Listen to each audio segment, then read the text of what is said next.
Tá, Vivian, tu tem que sair e entrar de novo. Pois é, né? A Vivian trabalha conosco. Não sei se vocês sabem que a Viviane Bittencourt se aposentou. Eu Mora soube, em eu soube. Portugal, fazendo viagens maravilhosas. E então a Vivian ficou no lugar também a Vivian está no lugar da Viviane, trabalhando conosco, e ela que vai apresentar então esse caso. Ela Doutora, caiu? eu estou tendo dificuldade aqui. Quem sabe a senhora passa para mim, então. Pois então eu tenho que abrir ele, né? Tá. Me mandou por WhatsApp ou por e-mail? Te mandei por e-mail ontem. Por e-mail. Pois por e-mail. então, só um minutinho, por favor. Tranquilo, nós estamos calmos. Só um minutinho. Bom, então eu vou começando a me apresentar. Meu nome é Vivian, eu sou uma das médicas da equipe da nefrologia e do transplante renal pediátricos aqui da Santa Casa de Porto Alegre, do Hospital Santo Antônio. E primeiro de tudo, né, em nome da equipe, gostaria de agradecer pela oportunidade de estudar esse paciente. Na verdade, a gente acabou estudando 2 pacientes juntos, porque, como vocês vão ver, eles são irmãos, né? E o estudo é de um paciente, do paciente 1, que eu vou apresentar em seguida. Mas isso a gente acaba extrapolando também para o irmão. E, além da possibilidade de ter o estudo genético, a possibilidade de discutir com mais pessoas, né, com mais nefrologistas, quais são as nossas possibilidades de tratamento que a gente pode ofertar para essa criança e para o irmão logo em seguida. Muito bom, Vivian, muito bem-vinda, viu? É um prazer ver gente nova chegando na nossa especialidade. Parabéns, viu? Tem Obrigada. Uma pessoa aqui, Ana Luísa Bessa, que está com a mãozinha levantada. Você quer falar alguma coisa, Ana Luísa? Não quer mais? Não tá, foi sem querer? Posso abaixar a sua mão? Tem uma mão levantada aqui. Abaixei, pronto. Então vamos lá. Já vou apresentar, só um minutinho. André, tudo bem? Tranquila? Tudo certo. Boa. Tá apresentando tela cheia? Nada. Até o momento, nada. Aê, boa. Tá. Então, esse aí é o caso. Pode começar, Vivi. Tá bem. Então, esses são os nossos 2 pacientes, são irmãos com diagnóstico de síndrome nefrótica congênita. O paciente 1, que é o paciente que foi feito o estudo genético, é o paciente que nasceu em 10 de maio de 2016. É o paciente que está com a roupinha amarela, com o terninho amarelo. E a primeira consulta conosco foi aos 2 anos. O paciente 2, que é o irmão, ele nasceu dia 10 de agosto de 2020, é o de roupinha branca. Primeira consulta conosco, 1 ano e 7 meses. Para fazer um contexto, esses 2 meninos são filhos de pais haitianos, estão no Brasil desde 2015, então eles já nasceram no Brasil.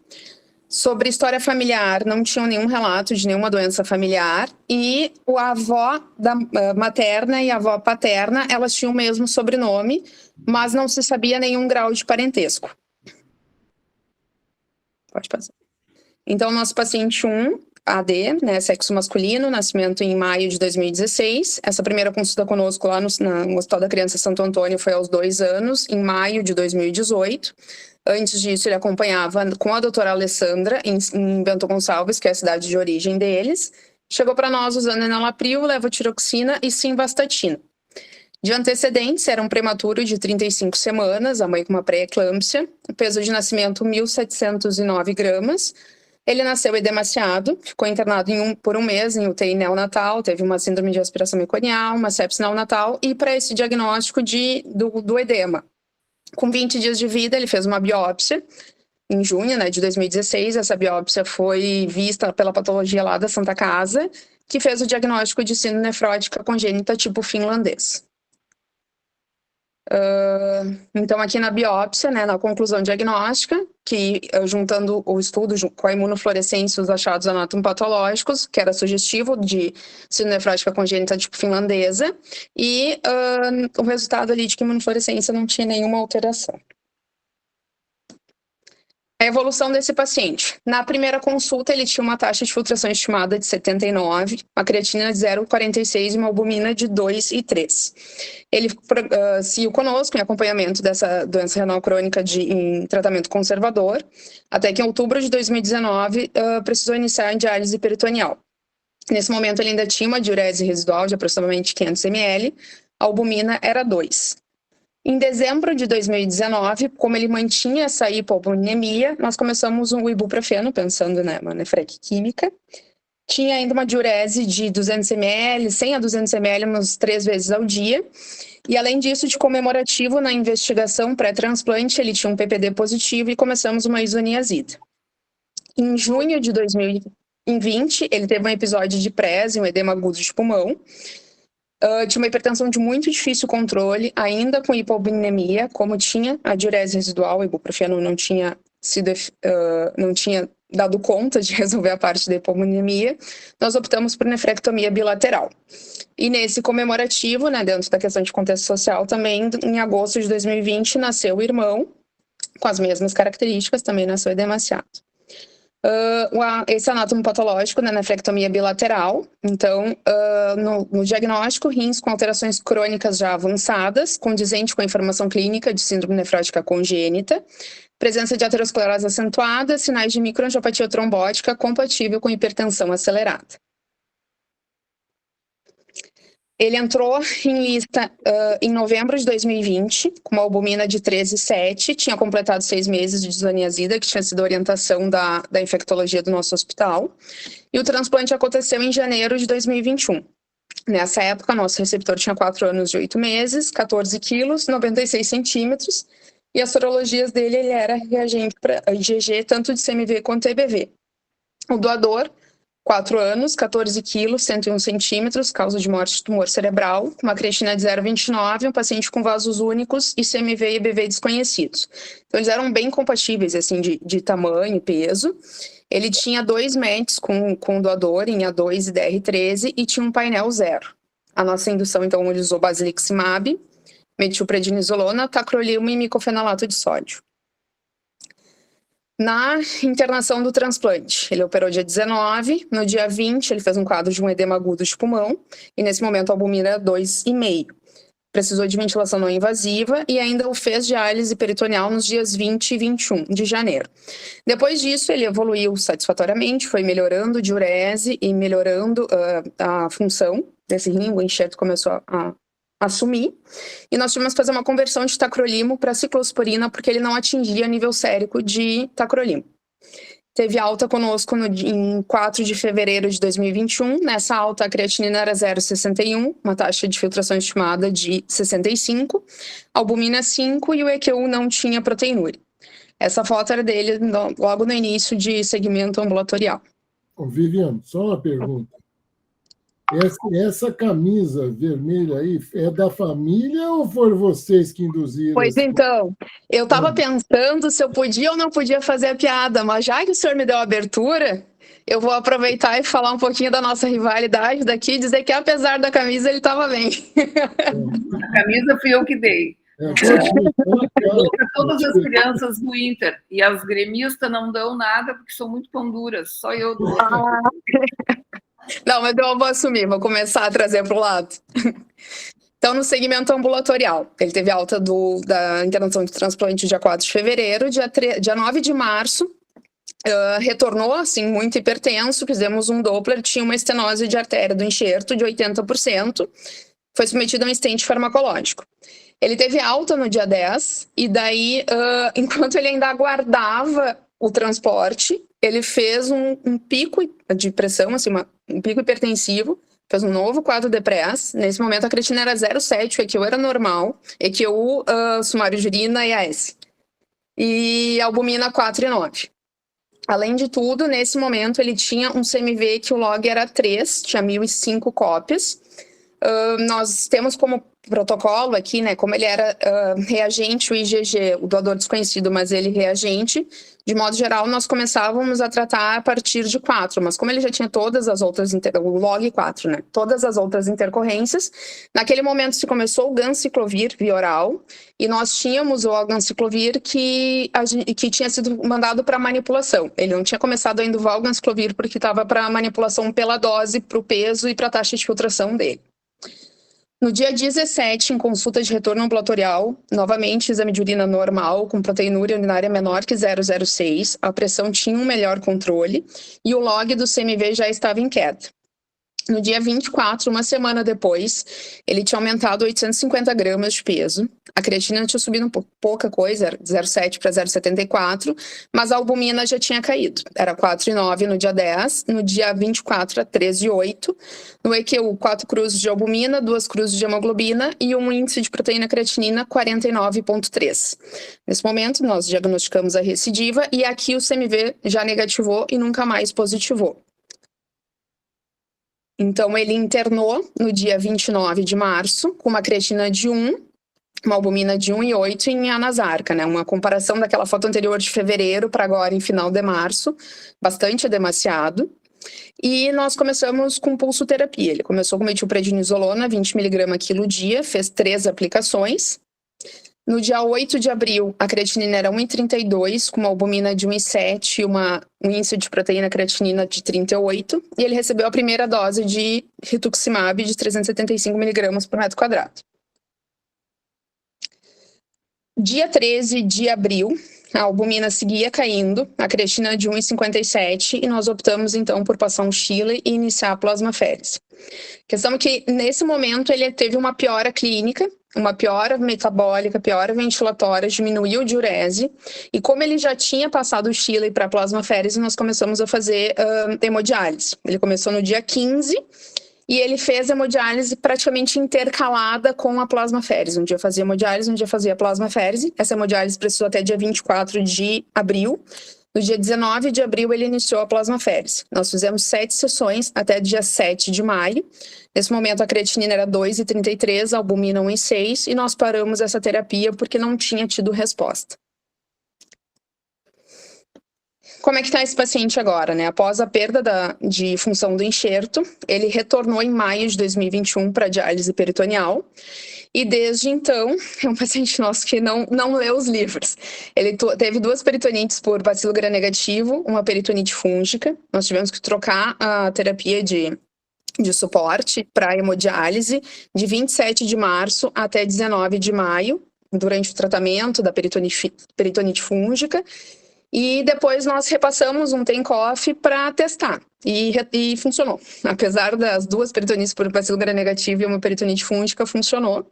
Ele retornou para a diálise peritoneal em maio de 2023 e até então ele se mantém e com funcionamento bom. De julho é o nosso último painel. Ele tem um painel que tem uma classe 1,0 e uma classe 2 de 36,35%.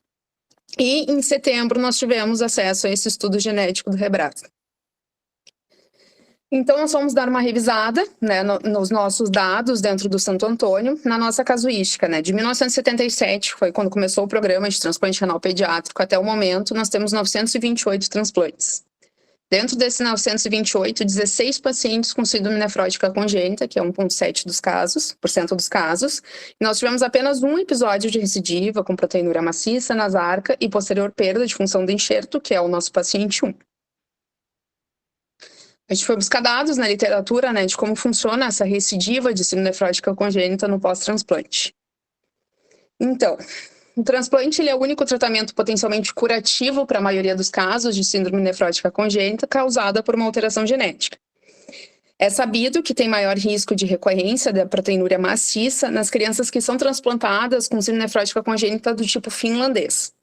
Maior risco ainda se ele tiver uma homozigose de FIM major, que é um stop codon no exon 1 do gene NPHS1. Parte desses pacientes que têm homozigose no FIM-Major, eles têm um anticorpo antinefrina circulante. Então, na verdade, o que sugere que a recidiva, a recorrência, ela vai acontecer porque tu tem uma reação autoimune contra a nefrina, que ele não tinha, ele não produzia. Entrou um novo órgão, né? E a partir de então ele faz um anticorpo contra a nefrina. Dos dados, os dados são consistentes na Finlândia. E são dados evolutivos, né? Os estudos, eles são, vai olhar os autores, são praticamente os mesmos, eles fazem uma evolução dos dados de acordo com os pacientes que vão entrando. De 1992, eram 28 pacientes, 6 deles com proteinúria severa, que foram para transplante, né? Com proteinúria severa, de 1 a 33 meses no pós-transplante. Todos esses 6 tinham sido tratados com metilprednisolona e 5 deles também receberam ciclofosfamida. Dos 6 pacientes, 2 tiveram remissão e 4 perderam enxerto. Em 2000, tem um novo estudo em que 45 pacientes receberam 51 enxertos. Então, já vemos, né, que teve perdas e retransplantes. 15 episódios de recidiva em 13 enxertos. Todos que recidivaram eram homozigotos para mutação FIM-Major. A ciclofosfamida ela fez remissão em 7 pacientes, houve 6 perdas de enxerto e o anticorpo contra o glomérulo foi visto em 8 de 9 pacientes testados e o anticorpo antinefrina em 4 pacientes. Em 2007, 65 pacientes receberam 77 enxertos. A recorrência em pacientes que eram homozigotos em FIM-Major era 34%, e ela acontecia de 1 a 22 dias após o transplante. Anticorpo antinefrina em 73% dos pacientes nos pós-transplante, não tinha sido visto em nenhum paciente pré-transplante. Quando foi feita uma comparação em relação a tratamento, se usava metilprednisolona com ciclofosfamida, 45% perderam enxerto, contra 11% de perda de enxerto se além da metilprednisolona ou ciclofosfamida se adicionasse a plasmaférese. Teve um paciente que não tinha respondido a esse tratamento, que acabou também recebendo imunoglobulina e rituximab, mas não teve resposta. Se sabe que a mutação, a homozigose, ela é pouco comum fora da Finlândia. Então, relatos de caso, né, fora da Finlândia, tem 2 dos Estados Unidos, um de 2001, que era uma paciente feminina de origem hispânica, que foi transplantada aos 3 anos e fez uma proteinúria maciça em 24 horas, mas que respondeu ao tratamento. E um paciente masculino, caucasiano com descendência italiana, transplantado com 1 ano e 8 meses e fez uma proteinúria maciça no 7º dia pós-transplante, mas também respondeu ao tratamento. Em relação ao que se tem de opções na literatura, se fala em metilprednisolona de 3 a 5 aplicações entre 15 a 20 mg por quilo por dia. Plasmaférese, eles sugerem 5 dias diretos, sessões diárias nos primeiros 5 dias, depois 3 vezes na semana, e o tempo de tratamento é conforme a resposta clínica. A ciclofosfamida, dose oral, 2,5 mg quilo dia por 3 semanas. E o rituximab, 2 a 4 aplicações de 375 mg por metro quadrado. Se não tiver resposta prévia à ciclofosfamida, né, se depois das 3 semanas a ciclofosfamida não respondeu, ou então se já tiver usado anteriormente ciclofosfamida, ele vira uma primeira opção. Em relação ao retransplante depois da recidiva de síndrome nefrótica, esse estudo de 2007. 4 pacientes que tinham mutação no NPHS1, que perderam o enxerto por recorrência e foram para retransplante. A proteinúria maciça aconteceu pós-retransplante em todos os casos, e aqui tem um paciente que fez 4 transplantes. O primeiro transplante, então, ele perdeu, tinha sido com 2 anos. O segundo transplante, aos 3 anos, perdeu imediato por trombose. O terceiro, que era aos 8 anos, ele recidivou com 3 semanas, trocou a azatioprina por ciclofosfamida, mas teve perda do enxerto também. E o quarto transplante, que foi aos 14 anos, ele tinha anticorpo antinefrina circulante.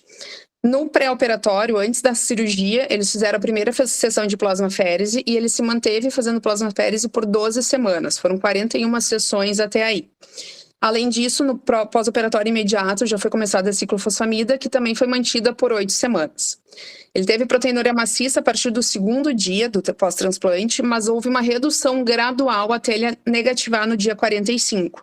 E o anticorpo antinefrina também negativou em 3 semanas. Esse quarto transplante foi aos 14 anos e com 3 anos de seguimento ele se mantinha sem proteinúria e com função. Então, agora a gente chega a essa questão. Como a gente procede com esse paciente 1? Que nós já fizemos o transplante, ele teve a recidiva. Nós temos essas opções de tratamento que, para a realidade de Brasil, ou pelo menos ali para nós, Santa Casa, fica inviável em relação a tantas, né, sessões de plasmaférese.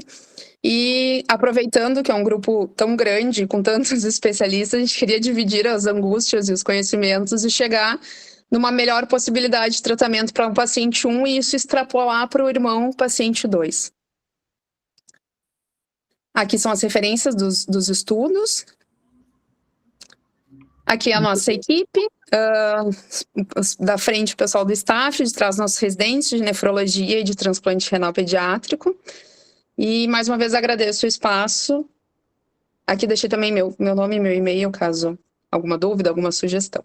Muito bom, Vivian. Obrigada. Muito obrigado pela apresentação. Vivian, Clotilde, o caso é pungente, né? Antes de passar a discussão, eu queria pedir para a Mari e para a Andréa fazerem uma apresentação do que deu o resultado do estudo genômico dessa criança, certo? Que foi feita... E, aliás, eu queria publicamente agradecer, em primeiro lugar, o Laboratório Mendélix, que fez sequenciamentos a um preço melhor para a gente, se tratando dessa pesquisa, ao ICRIM, que financia esses exames, e principalmente ao grupo da Rebrasne, porque eles entregam o sequenciamento e é o grupo da Rebrasne, particularmente a Mara, a Andréa, a Luciana, a Patrícia, lá, que está lá nos Estados Unidos, a doutora Vera, que se debruçam sobre as letras e conseguem tirar o sentido desses resultados, né? Então, eu queria pedir para a Mara, o André, ou vocês duas, mostrarem para todo mundo o que é que deu essa análise aí que a gente deste paciente, né? E depois a gente volta para o dilema do como proceder agora. Né? Vocês estão vendo a minha tela? Ainda não. Não. Ixi, espera aí um pouquinho. Dá para ver a letra A. Só está vendo a sua letra A. Espera um pouquinho aqui, deixa eu tentar de novo.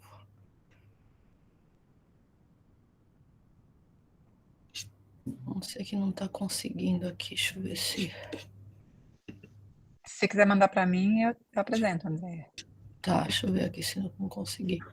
Não está indo, né? Não? Bota como janela, eu sempre boto como janela e vai. Eu estou tentando também, mas não foi. Deixa eu ver de novo aqui se vai. Agora vai, está parecendo que vai. Não, A letra A. voltou a letra A. Estranho. Não sei o que acontece. Pera aí um pouquinho. Parar a apresentação. Deixa eu passar para você, Mari, enquanto eu vou tentando também aqui. Peraí. Tá. É a língua, não está entendendo. O português. Deve ser. Tá difícil aqui. Vai me mandar por WhatsApp ou por e-mail? Vou te mandar pelo WhatsApp. Deixa eu só ver onde está aqui certo. Peraí. Discussão novembro. Aliás, que praticidade o WhatsApp, né? Vamos falar aqui. Né? Fazer propaganda dessa atividade ficou bem mais fácil para todo mundo agora que foi esse WhatsApp que a gente faz em pouco tempo. Imagina o que seria que esses e-mails que eu mando, essas mensagens que eu mando, toda pré-reunião, mandar pessoa por e-mail, ia ser...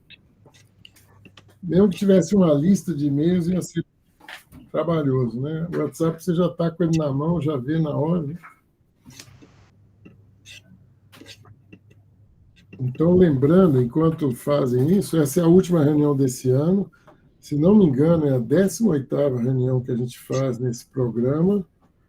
E a gente vai ter umas férias de dezembro e janeiro. Voltamos em janeiro. Aí, vai entrar agora, hein? Não, voltou a letra A. Voltamos em fevereiro, com a apresentação dos dados do estudo epidemiológico que nós estamos acabando de analisar. Muito bom. Chegou. Agora sim, está aparecendo. Sou eu que apresentei. Tá bom, obrigado. Peraí, calma. Tô Pronto. calmo, tá tudo calmo. Dá para ver? Dá. Tá ótimo. Tá. Tá bom. Então pode falar, Andreia. Bom, vamos falar primeiro. Você pode passar o terceiro primeiro? Depois a gente volta nesse Terceiro. daí. Só para falar direto da variante aqui, então. Então, só para relembrar, né?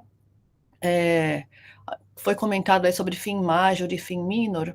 As primeiras variantes geneticamente relacionadas diretamente ao podócito foram as variantes encontradas no gene NPHS1, né, que codifica a nefrina, e as duas principais, as primeiras foram essa FIM major, que determina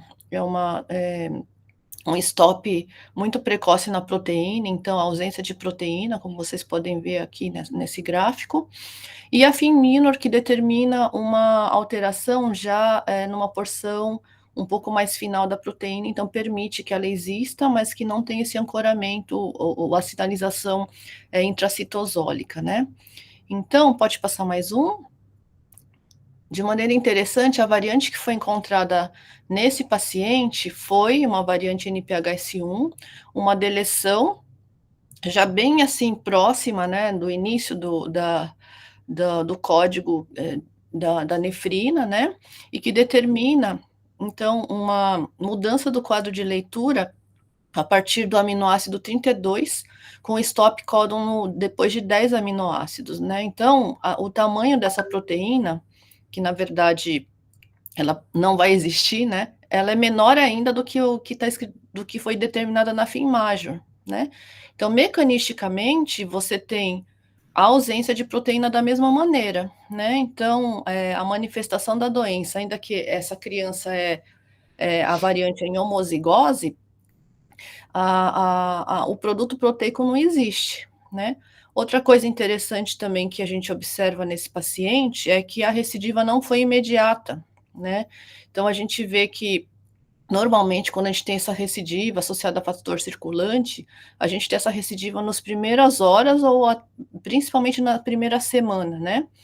E que já foi discutido aqui bem pela Vivian, nessa segunda assim, observação, eles viram que esses anticorpos, a recidiva, aconteciam mais tardiamente mesmo, né? Alguns até 1 ano após o transplante. Então, esses pacientes precisavam de um tempo, provavelmente, para fazer esse anticorpo, né? Então, 60% deles apresentaram anticorpo antinefrina e muitos perderam o enxerto já logo, né? Então, sabendo de tudo isso, o que muito provavelmente a gente tem nesse paciente é uma que a gente nem chamaria tanto de recidiva, né, conceitualmente, a gente falaria que é uma síndrome nefrótica de novo, ocasionada pela formação do anticorpo antinefrina, que agora vai ficar até confuso um pouco, né, porque a gente está falando um pouco de fator circulante em outros casos, mas nesse caso em específico, seria essa de novo, por conta de uma formação de novo de anticorpo, pelo que a Vivian já comentou, não tinha proteína nenhuma, então na hora que você expõe o paciente a essa proteína, né, do rim novo que ele recebeu, ele vai formar esses anticorpos, e que de fato eles demoram um pouco para acontecer, então acho que combina muito, né, com a possibilidade aí da formação do anticorpo nesse caso, né? E a preocupação agora é grande que o paciente, ele já tem lá agora os linfócitos B dele de memória, que num próximo enxerto ele vai produzir, né, novamente, né? Então, acho que esse é o ponto da discussão tanto dele e o irmão a gente não sabe, mas é possível que as coisas ocorram da mesma maneira. Eu preparei só aqui uma coisinha sobre recidiva em casos monogênicos. Posso passar rapidamente? Sim. Então, pode ir, Mara, assim. Então, esse artigo ele é bem interessante, que ele faz uma revisão de casos monogênicos que recorreram após o transplante renal, e é interessante só para a gente discutir o que realmente foi recidiva e quais são os aspectos importantes para a gente avaliar para saber se de fato, ou para classificar se de fato essa síndrome nefrótica pós-transplante é uma recidiva. Pode ir ao próximo.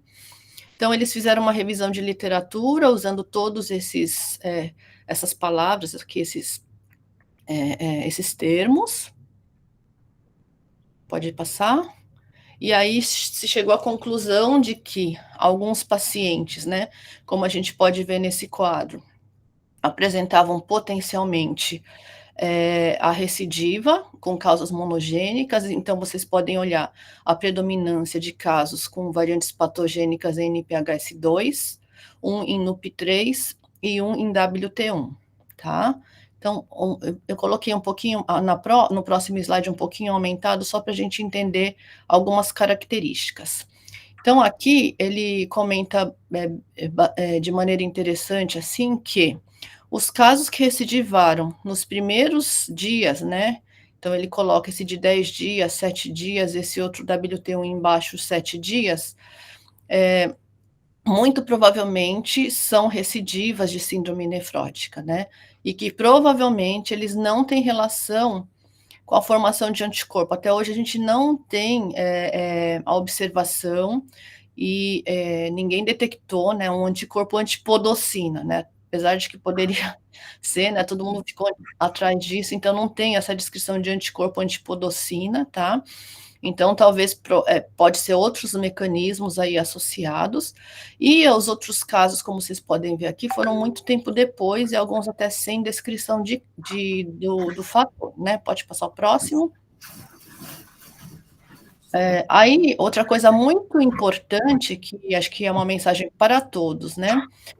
Pacientes com variantes patogênicas em heterozigose, em genes de herança recessiva, não tinham causa monogênica, né? Então, é bem importante, na hora que a gente define o caso, saber se, de fato, de acordo com a herança, você está classificando aquele paciente como causa monogênica. Eu posso ter uma variante patogênica NPHS1 em heterozigose, no outro alelo ele é normal, então o paciente não tem uma causa, né, em NPHS1, diferente desse nosso paciente que, de fato, ele em homozigose, tem toda essa história familiar aí e tal, né.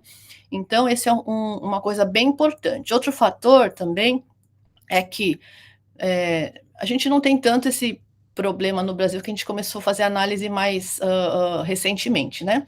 Mas casos que foram estudados há muitos anos atrás, no início das descrições, né, dos genes acometidos, tal, esses casos, naquele momento, a gente ainda não tinha um banco de dados populacional como a gente tem hoje, né, para analisar melhor essas variantes. Então, alguns dos casos, ou uma quantidade significante na época, classificadas como patogênicas, hoje a gente sabe que não é.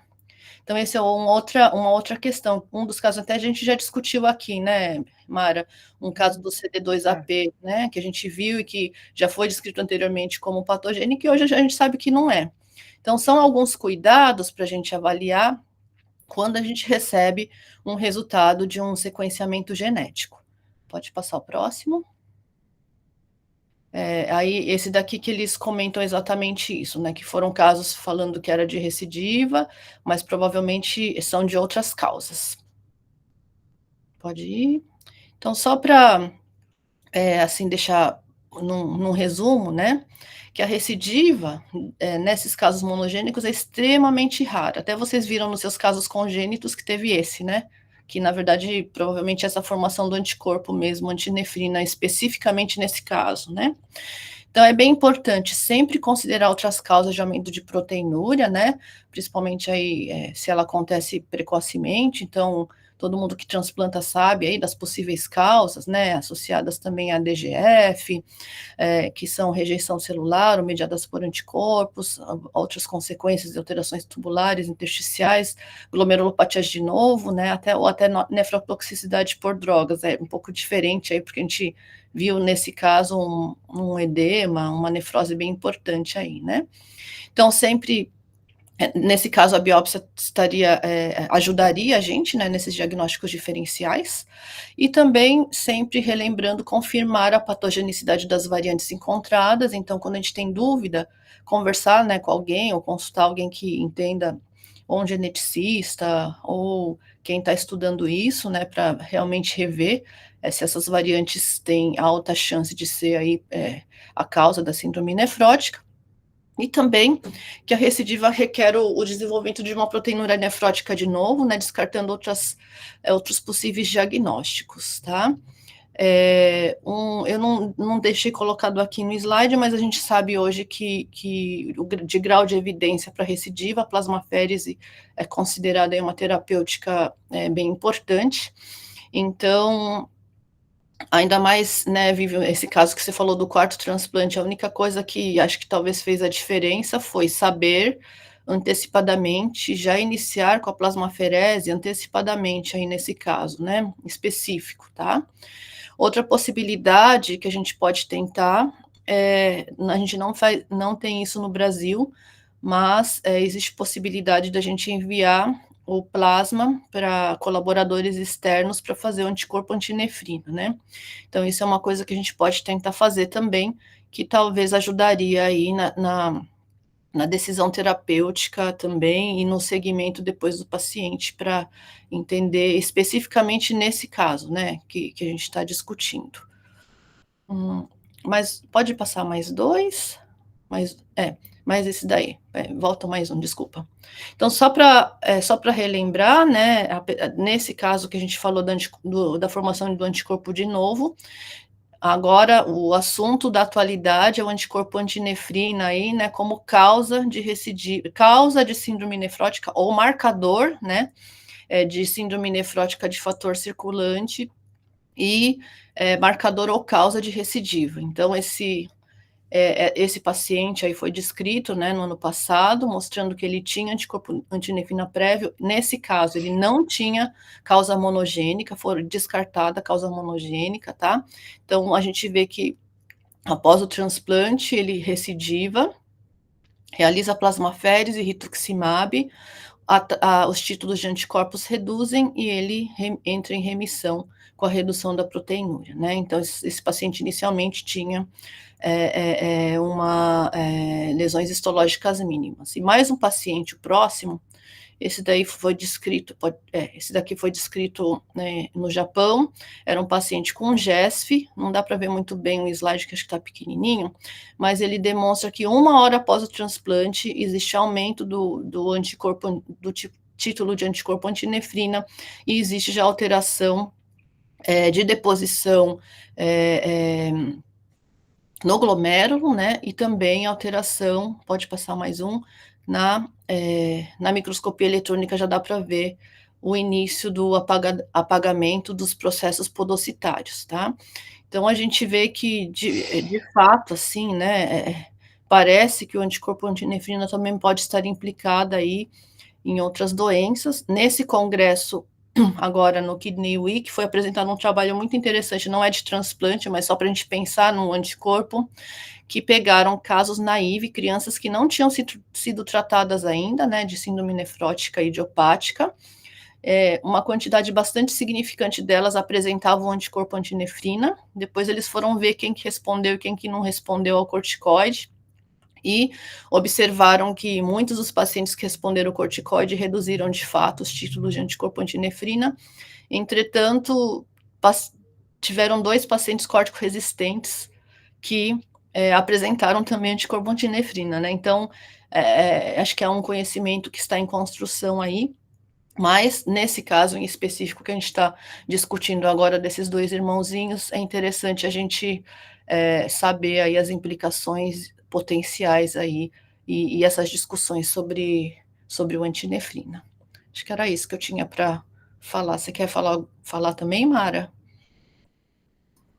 Eu tenho uma dúvida para vocês duas, se esta variante específica do caso, ela já tinha sido descrita antes ou é a primeira vez que aparece essa variante? Sim. Então, eu acho que é uma coisa que a gente, como um todo, devia pensar até em publicar, né? Para uma variante nova, de uma doença importante, numa família que está relativamente bem estudada, né? Eu acho que acho que daí, para completar a discussão, também ele é diferente também dos outros, eram finlandeses, italianos, americanos. Não sei se tem algum desses recidivados negros, né? Família do Haiti. Tá certo. Então, talvez para completar essa investigação até a gente tentar dosar o anticorpo, né? Acho que ficaria bem interessante também. Eu acho que sim. Se você documentar o anticorpo aumentado, né? Até em termos depois, no futuro, se for programar um segundo transplante, eu acho que o pensamento seria fazê-lo na condição de fazer, se o anticorpo estiver presente já agora, que deve estar, né? Fazer com plasmaferese pré-operatória e depois fazer plasmaferese com fôlego para poder aguentar o baque lá na frente, né? Porque eu acho que vai ter que ser um caminho, né? Ele tem o irmão iniciou diálise agora, tá? Então, teoricamente, o irmão... nós estamos com os dois aguardando para transplantar. Então, o que vocês acham? Esperamos para ver se o irmão transplantamos com plasmaférese pré-operatória e a seguir? O que faríamos com essas duas crianças? Eu acho que seria bom fazer o exoma do irmão também, já aproveitar essa onda e já fazer o exoma do irmão também. Vocês não acham, Andréa? Já foi enviado, né? Caminhamos os irmãos tá. E os pais, material do Perfeito. irmão e dos pais. Perfeito, ótimo. Para fazer por Sanger. Você vai só atrás dessa mutação, né? Fica mais fácil, né? Sim. Que já aconteceu da gente transplantar irmãos, gêmeos, inclusive, e as mutações serem diferentes. Uma recidivou e a outra não. Então, às vezes, a gente está punindo esse irmão 2 aí de um transplante mais precoce, com medo de ser a mesma coisa e não ser, né? Acho que é importante, se não encontrar nada no sangue, fazer o exoma do irmão, né?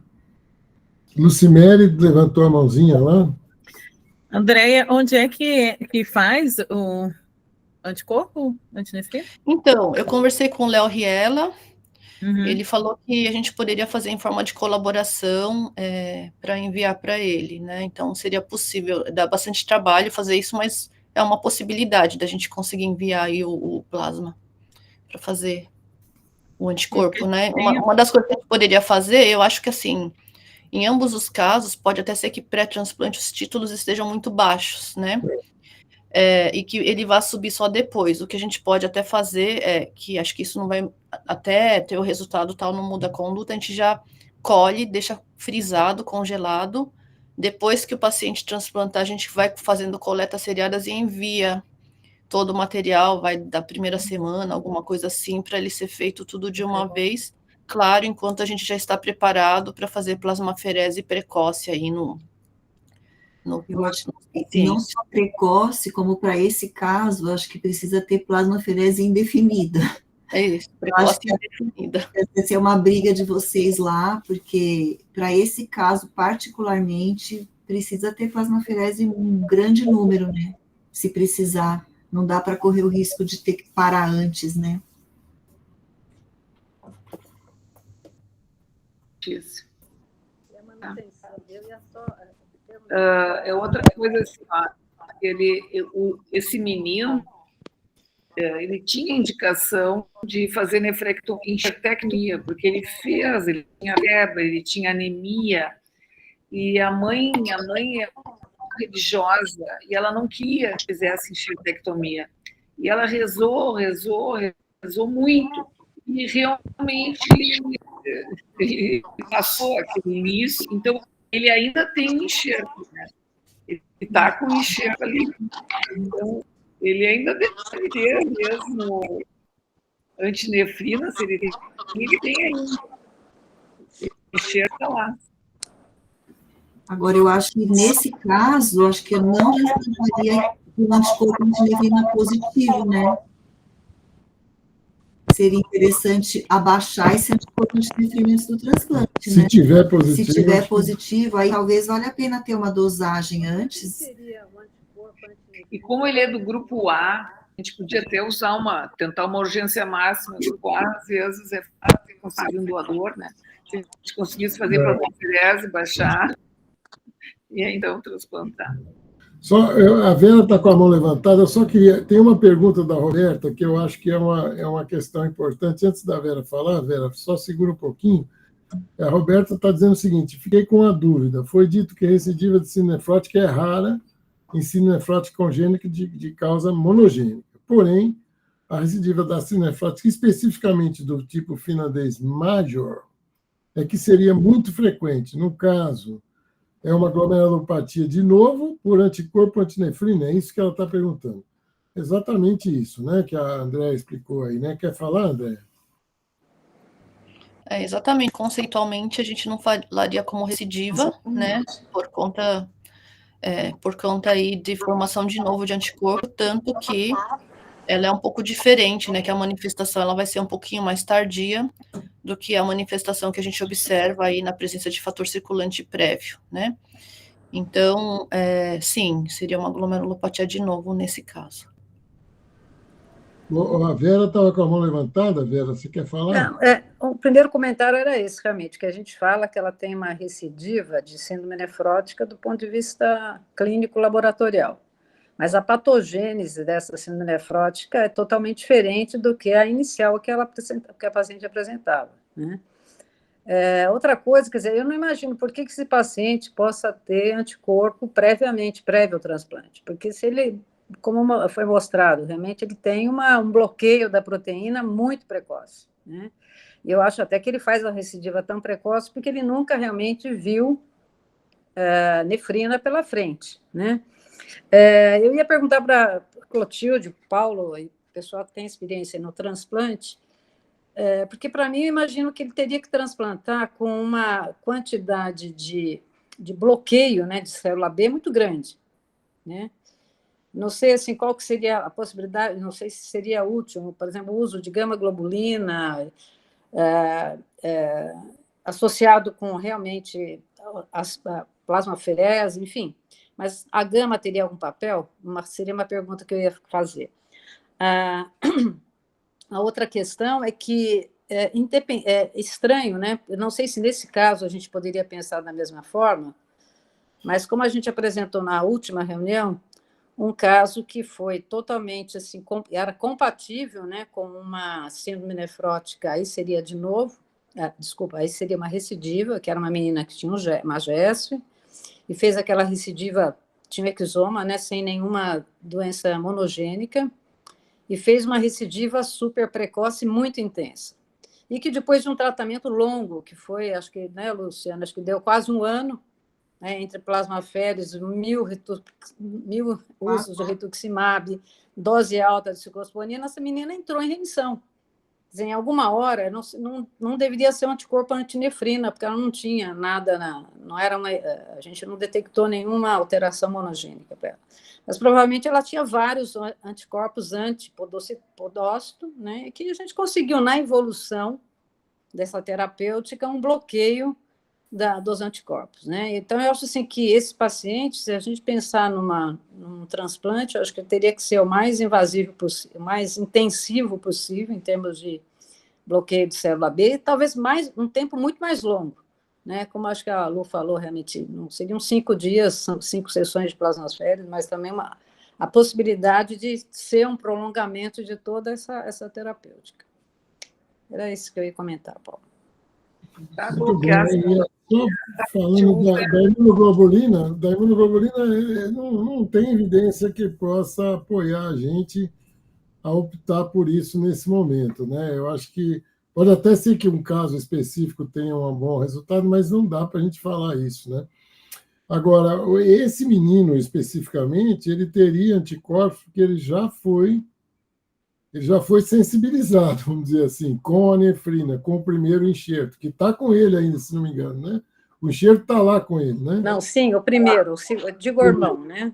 Isso. O segundo não deve ter anticorpo antinefrina, mas se é que os dois têm a mesma variante, né? Que é uma hipótese bastante provável, né? Mas não está certo ainda, como a Lu falou, que pode ter surpresa no meio do caminho, né? Esse segundo, então, não deve ter, mas o primeiro tem. Então, com esse primeiro tem que tomar muito, muito cuidado, né?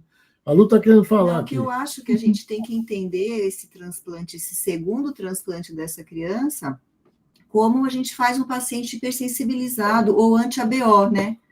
A gente esquece um pouco da síndrome nefrótica e a gente tem que tratar essa criança como se eu fosse fazer um transplante anti-ABO. Então, tem que fazer Ritux, plasma, eu acho que caberia imuno também, porque o que a gente quer fazer? A gente quer baixar anticorpo. Então, funcionaria como um transplante de um hipersensibilizado ou de um anti-ABO com anticorpo, com DSA positivo, vamos dizer assim.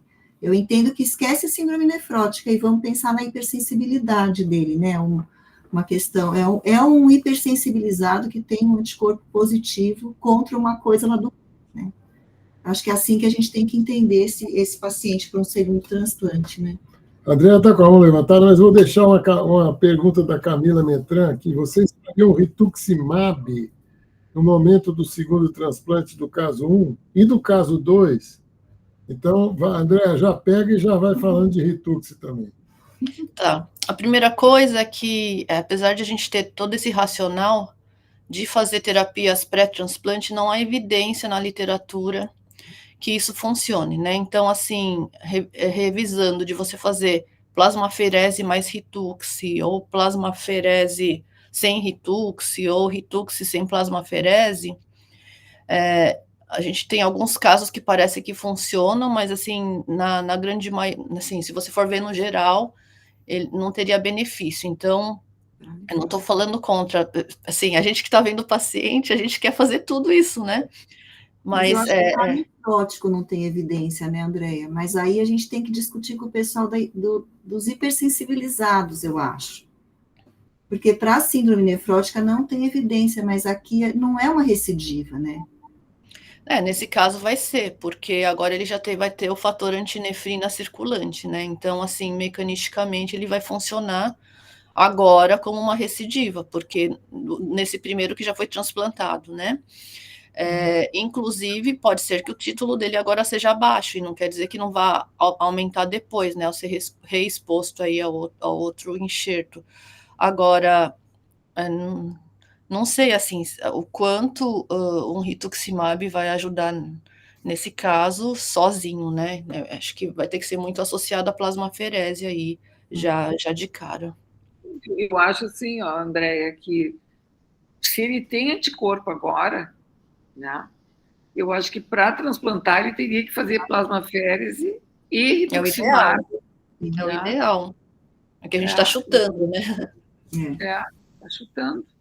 E até vou ver, eu sei que é risco e ruim um doador vivo, né? Mas nesse caso, para preparar, ou então ele vai ter que preparar e tentar em urgência máxima, tentar ver uma maneira dele entrar em urgência, prioridade máxima.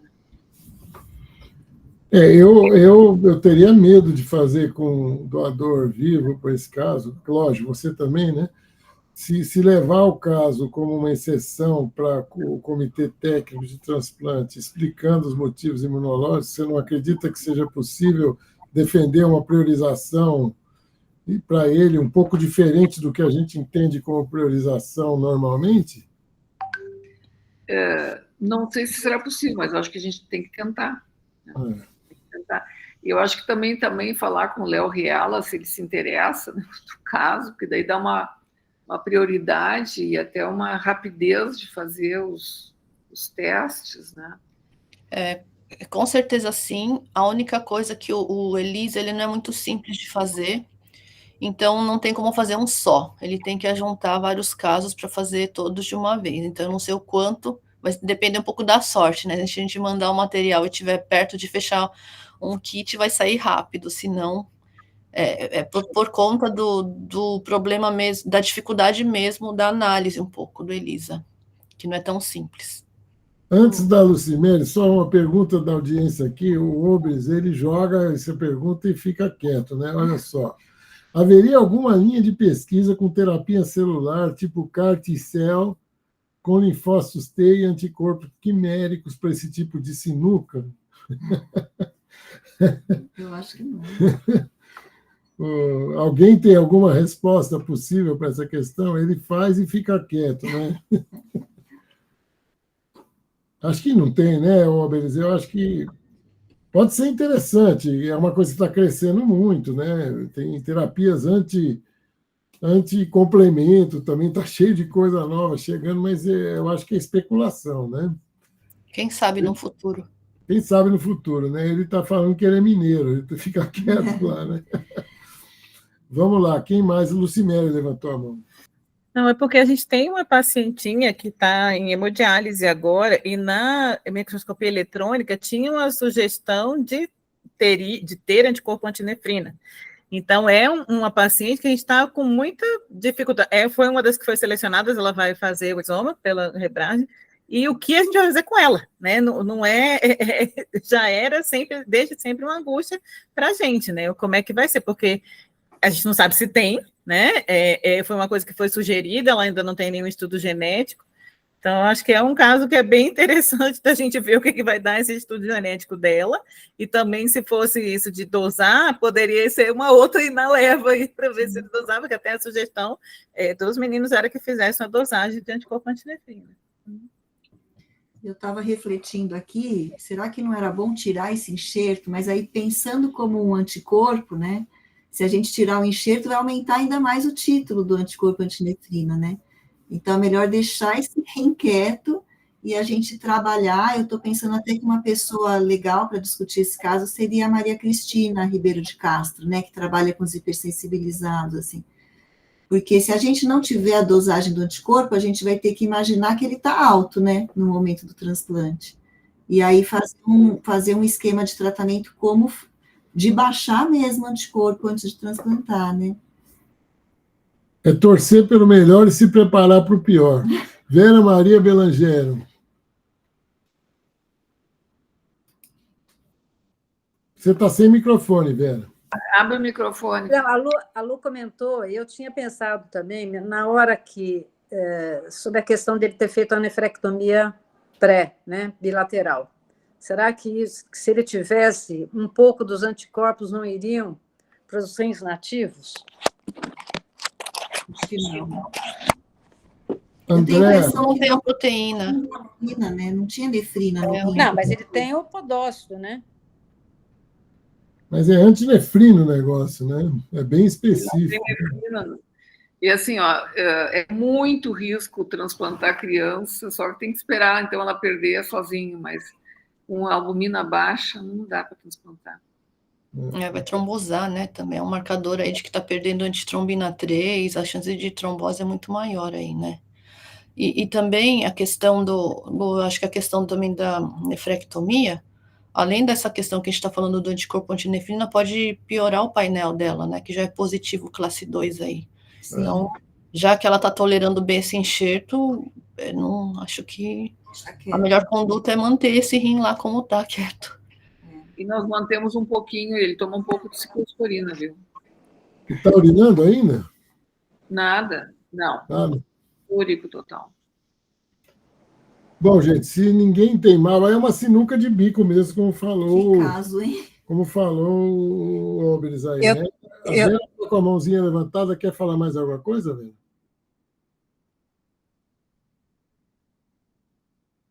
Eu quero.